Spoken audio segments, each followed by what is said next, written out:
होठ मलाली नैना हवे कटा तोर मया बरकत को दीवाना तरसत रही थे यार तोर मया बरकत को दीवाना तरसत रही थे यार कान मा बाली होठ मलाली कान मा बाली होठ मलाली नैना हवे कटा तोर मया बरकत को दीवाना तरसत रही थे यार तोर मया बरकत को दीवाना तरसत रही थे यार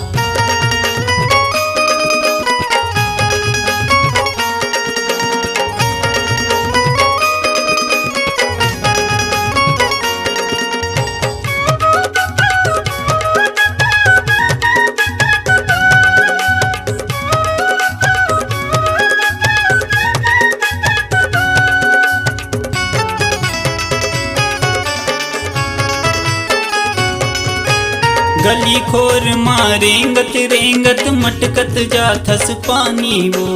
जब ले तोला देखे हो टूरी लगे हवे तोर बरबानी वो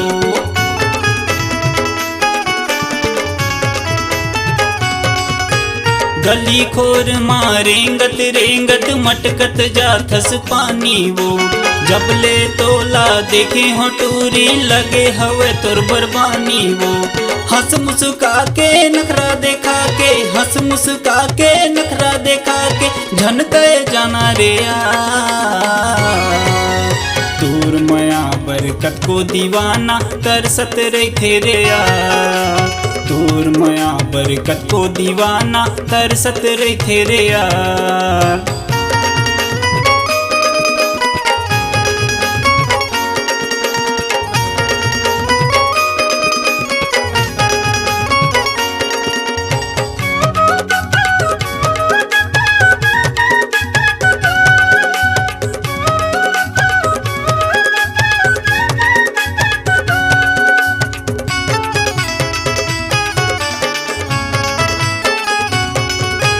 जन्म जन्म के मोर संगवारी तोला बना हूँ रानी वो मान ले कहना सुन ले गोरी मन के मोर कहानी वो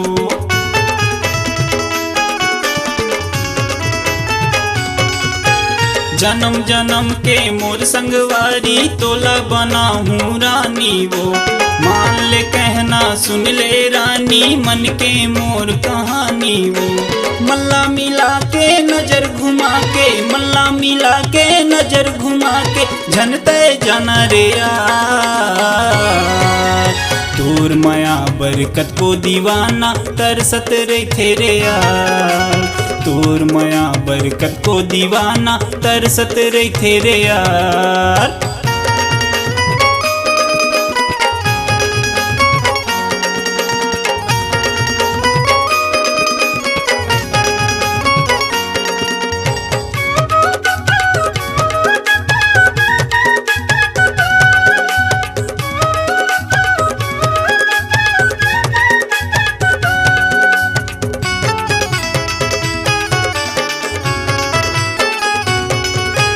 मया पीड़ित के घर बुंदिया माँ सपना ला हम सजाबो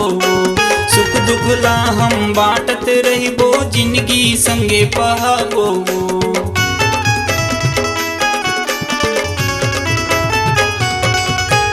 मया पीड़ित के घर बुंदिया माँ सपना ला हम सजाबो सुख दुख ला हम बाटत रहिबो जिंदगी संगे पहाबो मान ले मन के बात लगोरी मान ले मन के बात लगोरी झनकर बे इनकार तोर मया बरकत को दीवाना तरसत रही थे यार तोर मया बरकत को दीवाना तरसत रही थे यार कान मा बाली होठ मलाली कान मा बाली होठ मलाली नैना हवे कटा तोर मया बरकत को दीवाना तरसत रही थे यार तोर मया बरकत को दीवाना तरसत रही थे यार तोर मया बरकत को दीवाना तरसत रही थे यार।